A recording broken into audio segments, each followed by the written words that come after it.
শক্তিশালী ঝড় ইউইনের আঘাতে ব্রিটেন জুড়ে ব্যাপক ক্ষয়ক্ষতি হয়েছে।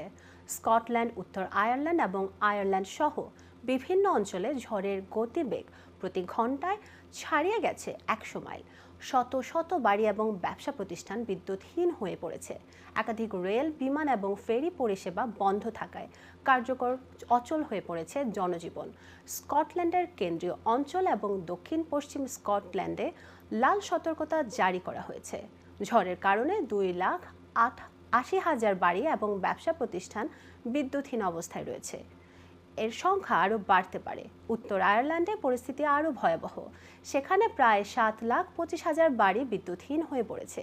আয়ারল্যান্ডের মেস হেড অঞ্চলের সর্বোচ্চ 114 মাইল প্রতি ঘন্টার ঝড়ো বাতাস রেকর্ড করা হয়েছে। দেশটির আবহাওয়া অফিস মেড ইরে সতর্ক করেছে, এটি হতে পারে আয়ারল্যান্ডের শতাব্দীর সবচেয়ে ভয়ঙ্কর ঝড়।